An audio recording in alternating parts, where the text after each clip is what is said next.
Hi, I'm Matt Mahler with MovieWeb. It's a pleasure to speak with both of you today. Thank you. Great Thank to you. speak to Nice to you. meet you. Uh, this is such a cool show that says a lot about loneliness and its relationship with technology. Very bingeable. I lost 6 hours quickly, but I loved it. Katie, I guess diving right in, you chose to keep the book setting, which I think is crucial and fantastic. But how is Japan intrinsically tied to the story, other than being very cinematic? Do you think there's a specific sense of loneliness there or something about technology, anything like that? Yeah, I mean, I actually adjusted the setting a bit. The novel is set in Japan, but I moved the series to Kyoto, which all of Japan has within it this kind of tension between old and new. Is like such a rich history that you still sort of feel like you can go into a shop that's been selling the same thing for 700 years. And also at the same time, like there is a vibrancy and embracing of technology. And those seem in a lot of ways like there's a tension there, but they also kind of intertwine in a way that they don't as much necessarily in the States, at least. And so I found that really interesting. And I think that, listen, I think people are lonely everywhere.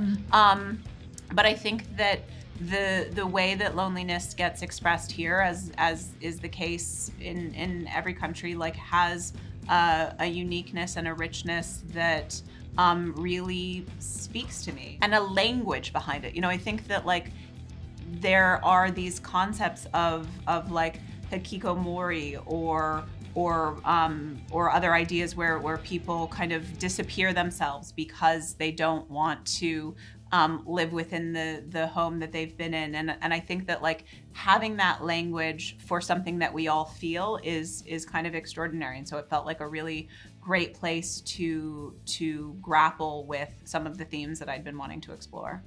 Yeah, the importance of naming. It's very interesting.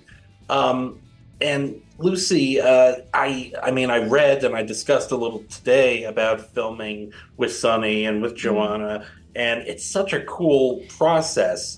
Am I right that you have to sort of do two takes for everything involving Sunny? You do something with Joanna, and then you do something with Sunny the robot. Could you describe sort of that process? No, that's not quite Okay. quite it. So Joanna was with us on set for every single shot of Sunny.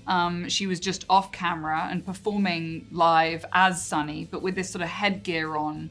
That using technology that's a little bit like motion capture or like Apple Memoji technology, that translated her expressions in real time onto Sunny's face. She was.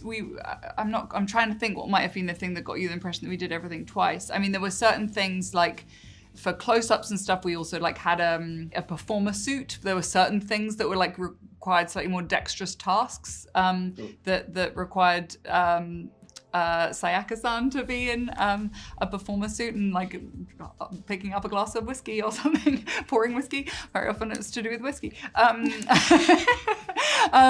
But no, thank God we didn't have to do everything twice, because it was already sort of quite like, laborious, time-consuming thing to be having to deal with a robot. I apologize. Joanna had mentioned something about the eye line being her belly button, and right.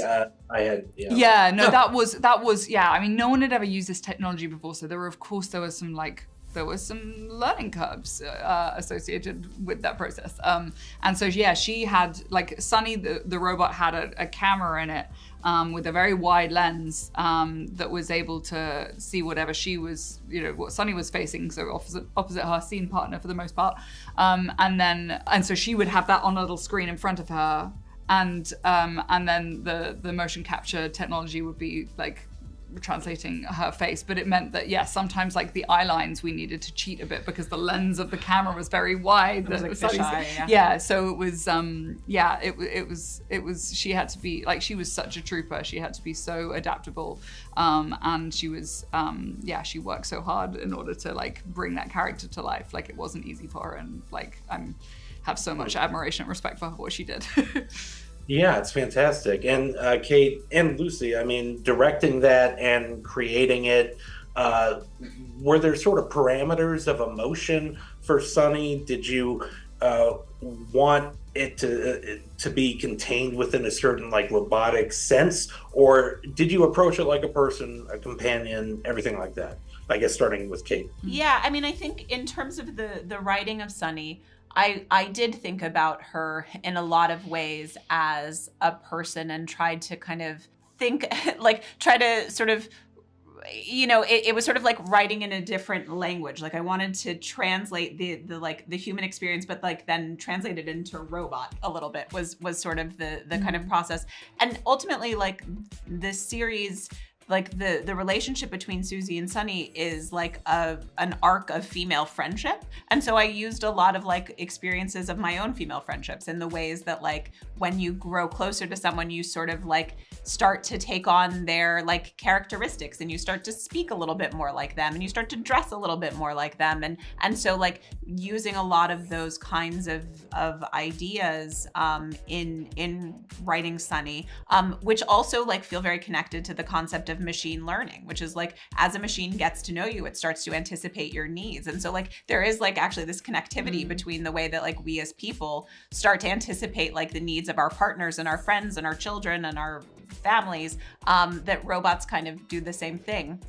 And then in terms of like the emotions, like we wanted the robot to be really emotionally accessible, but not ever like humanoid, because we didn't want to get into like an uncanny valley territory. And so we worked with a Japanese designer called Shoko to create like features for Sunny that were like very kawaii or cute, and very accessible, but simple. And so, but that would also be able to convey a level of emotion. And so like there are these moments with Sunny where like she's like, she almost seems to be like smiling through tears in this way that like a human would, and yet she's only operating with this very simple set of features. Yeah, I think that's right. I think like when working with Joanna and thinking about like a lot of Sunny's intentions, I do think from a directing standpoint, like I don't think I was thinking of her